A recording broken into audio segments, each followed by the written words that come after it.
Bonjour, bonsoir à tous, selon laquelle vous allez suivre cette émission. Bienvenue dans une journée de charme, je suis Macha, j'ai l'honneur de vous présenter cette émission.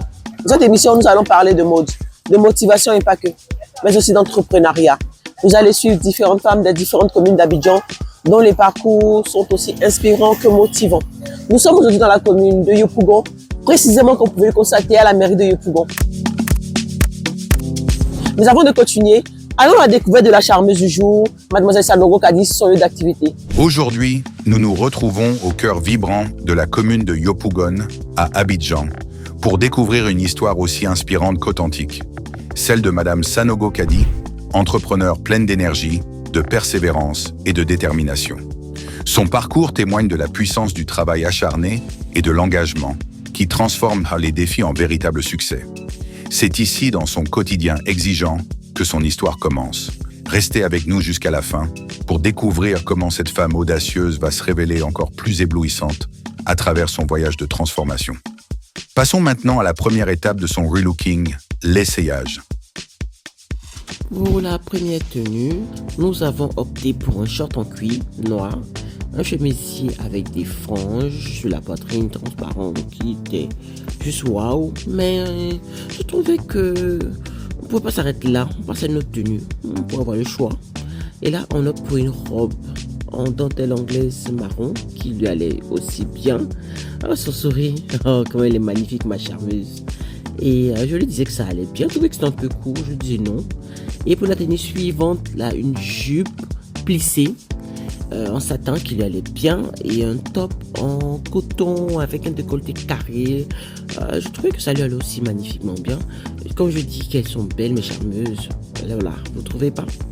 Et pour la dernière tenue, c'est une robe en cuir avec des ouvertures sur les côtés. Moi, je trouvais que ça lui allait bien aussi, qui mettait bien en valeur sa magnifique silhouette. Bon, on passe maintenant aux essayages des chaussures, après tout ça, restez pour savoir laquelle des tenues on choisit.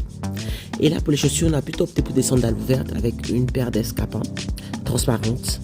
Et la première, c'est la verte avec des petites perles un peu partout.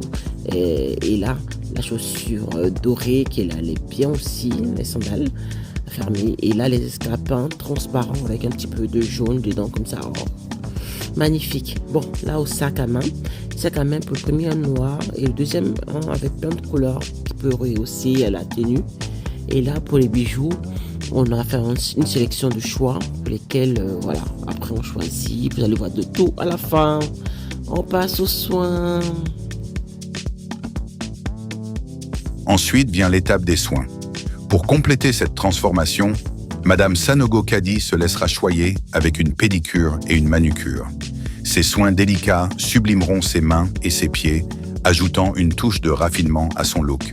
Ces petits détails sont essentiels et feront toute la différence dans cette transformation.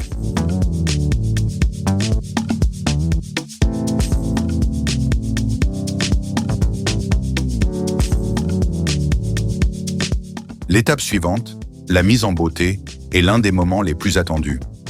Grâce à notre maquilleuse professionnelle et à des produits de qualité, le visage de Madame Sanogo Kadi sera magnifiquement mis en valeur, rehaussant ses traits naturels avec une touche de brillance qui illuminera tous les regards. Préparez-vous à être émerveillé par cette transformation époustouflante qui illustre le pouvoir des petites attentions, des gestes délicats et bien sûr, de l'amour-propre.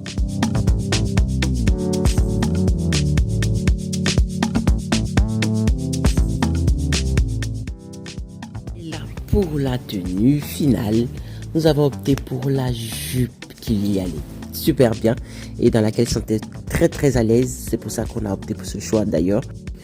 Et le top en coton décolleté carré qui y allait bien avec le sac à main vert multicolore qui mettait un petit peu de peps dans sa tenue. La chaussure également verte qui est tout se mariait parfaitement.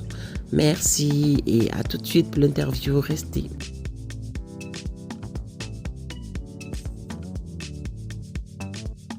Rebonsoir, rebonjour, selon l'heure à laquelle vous suivez cette émission. Nous sommes encore dans une journée de charme. Nous sommes en compagnie de Mademoiselle Sanogo Kadi. Aujourd'hui, la candidate de la charmeuse de Yopougon pour l'entretien.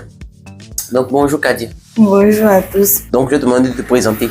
Pour ceux qui ont suivi cette émission qui ne te connaissent pas. Bon, moi, c'est Sanogo Kadi Amoué, âgé de 29 ans, titulaire d'un BTS en électronique et informatique. Super. Et situation matrimoniale, mariée. Célibataire sans enfant. D'accord. Donc, pour ceux qui suivent l'émission, en tout cas, la belle charmante Kadi est célibataire sans enfant. Et Kadi, comment tu es arrivé à faire ce que tu fais? D'abord, il faut dire ce que tu fais. Et puis, comment tu arrives à faire ce que tu fais? Parce que les gens vont voir certainement au début ce que tu fais, mais tu as fait plusieurs étapes. Et puis, comment tu arrives à finir? Bon, j'ai commencé avec la vente des cannes à sucre à Trenchville, quartier Biafra. Et de ça, quand je suis venue chez mon père à Yopougon, j'ai commencé avec la vente de concombres. Je me promenais au quartier pour vendre pour ma tante. Un peu. Elle m'a amené là où elle vendait au marché le Nouveau Goudron, à Yopougon là-bas, non loin de Siporès. Et c'est là que j'ai commencé à vendre un peu pour elle. Et un jour, je me suis dit, ah mais pourquoi ne pas faire pour mon nom? Donc, j'ai demandé 1000 francs à mon papa. Il m'a donné les 1000 francs. Je suis allée acheter salade 1000 francs au marché de Nouveau Goudron à Yopougon. Et avec les 1000 francs, je gagnais 500, 600 comme bénéfice. Un peu. J'ai eu plus. Donc, moi, j'ai commencé à aller au champ. Vers kilomètre 17, là, sur la route de Songo avant. J'ai commencé à aller au champ. Je suis allée voir les hommes, les cultivateurs. J'ai échangé avec eux. Ils m'ont dit, non, tu peux commencer même avec 3000. Elle dit, ok, je prenais un peu. Je venais vendre en gros à 3h du matin. Je me réveille à 2h30. Je fais ma prière. Je me rends rapidement au marché. Souvent, même, on nous agresse. Au Carrefour, je suis là. J'ai été agressée 2 fois là-bas. Dieu merci, ils ne m'ont pas blessé. L'argent, ils voulaient pour le portable, j'ai tout donné. Je me rendais au marché, mais malgré ça, je n'ai pas laissé. Je continuais à me réveiller tôt le matin. Parce que quand tu fais grossir ça, tu es dans l'obligation d'être au plus tôt au marché à 3h30. Parce que tu n'as pas le choix. Donc, danser un peu bon. En tout cas, ça a commencé à aller. Après, je me suis dit, mais pourquoi ne pas me lancer dans autre chose? J'ai commencé à vendre les légumes. Carottes, choux, persil, pommes de terre, un peu de tout quoi. Donc pendant les fêtes, je partais faire mes achats à Djamé à 18h pour être à l'heure à 3h du matin. Pendant que mes amis partaient à Djamé à 3h, moi j'étais déjà au marché pour mes ventes. Bon, mes revenus en tout cas, je donnais ça à mon papa pour garder. D'accord. Après ça encore, en tout cas il y a trop de choses. Mais après ça, en gros? Non, les légumes là. Oui, c'est en gros. Au marché de Nouveau Goudron, c'est en gros, tout le monde fait. On faisait grossisse. Donc, ça sortait. Moi, finissait au plus tard 9h, 10h. Je pompe mes tantes, je les aide à vendre. J'aide mes cousines, mes tantes. En tout cas, je les aidais beaucoup à faire partie pour elles. Et comment tu es arrivé dans la vente? Vu que tu partais à l'école, tu as un bon niveau intellectuel. Et comment tu es arrivé à la vente? Parce que c'est intéressant de savoir. Bon, depuis l'âge de 8 ans, je faisais déjà le commerce. Vu là où j'ai grandi, je n'ai pas grandi avec mes parents. D'accord. Donc, là-bas, à partir de 8 ans, on me donnait l'eau glacée 5 francs. Je me promenais avec. Après ça, quand j'ai eu l'entrée en 6e, j'ai commencé à vendre canne à sucre. Quand je quitte à l'école à midi, on me dit, non, on va vendre canne à sucre. Je me lève et vais vendre canne à sucre. Souvent, même couteau là me blesse. Je suis obligée de partir. En tout cas, tout ça, c'était à Trenchville, quartier Biafra. Là-bas, en tout cas, tout le monde me connaît. La vendeuse de canne à sucre. J'étais la seule qui vendait canne à sucre. À 17h, je finis le cours, je vais vendre canne à sucre. Je finis, je vais charger l'eau pour déposer à la maison. Donc, tout ça là, en tout cas, ça m'a rendu forte. Très forte. Donc, aujourd'hui, c'est sûrement du moins, je suis fière de ce que je fais. Je suis fière de ce que je vois aussi. Très c'est la femme que tu es. En tout cas, tu es belle et tu es forte. Faut même pas, faut pas que, parce que je vois, faut même pas que les lames là sortent parce qu'il n'y a pas besoin. Tu sais, il n'y a pas besoin. Je pense qu'aujourd'hui, les gens vont voir la femme battante que tu es. Tu es dans un autre domaine, tu commences un autre truc aujourd'hui, tu ne vas pas parler, mais dis-nous, la vente de volailles aujourd'hui. Tu te lances dedans? Je me suis lancée dedans dans l'élevage grâce à mon père, juste après son accident, parce qu'il a eu un accident. Donc, du coup, il y avait... Ton père était médecin, tu m'avais dit? Oui, mon père, lui, il est médecin, chirurgien en traumatologie. Donc, après son accident, en février-mars passé, je suis partie chez lui parce que je ne vivais pas avec lui. À cause de mon commerce là, J'ai décidé de ne pas aller chez lui. Donc, arrivé là-bas, j'ai vu que bon, il a quelques poulets à la maison. Le bâtiment, il peut prendre 1500 poulets. J'ai dit, mais il est malade. Il a commencé à suivre ses poulets un peu. Je lui donnais à manger, tout. J'ai dit, bon, pourquoi ne pas me lancer aussi? Mais vu la situation, c'était pas trop ça. En tout cas, j'avais pas les moyens. Puisque je dois m'occuper de papa, je peux plus sortir. L'économie qui est là, on doit prendre ça pour s'occuper de nous-mêmes à la maison, pour acheter des médicaments, tout. Pour ne pas demander quoi que ce soit à quelqu'un d'autre. C'est là, bon, j'ai échangé avec papa. Il m'a dit, si tu es intéressé, il faut qu'on désinfecte le bâtiment d'abord. Parce que le bâtiment, ça fait des mois qu'on n'utilise pas. Donc, tu ne peux pas envoyer des poussins venir déposer dans la ferme, tu vas les tuer. Il dit, mais en tout cas, j'ai fait la grosse tête. Je suis restée là, j'ai commencé à réfléchir. Je me baladais sur TikTok et j'ai vu un monsieur qui faisait les escargots de mer. Je dis, ah, mais pourquoi ne pas me lancer dans ça? Puisque ce domaine-là, les gens ont peur de se mettre dedans à cause de l'odeur de la marchandise. Alors que c'est ce qui fait le tchèp. Donc, je me suis lancée dedans. J'ai pris prêt même avec mes camarades. D'autres 10 000, 15 000, 10 000, 15 000 pour me compléter. J'ai passé la commune jusqu'en Mauritanie.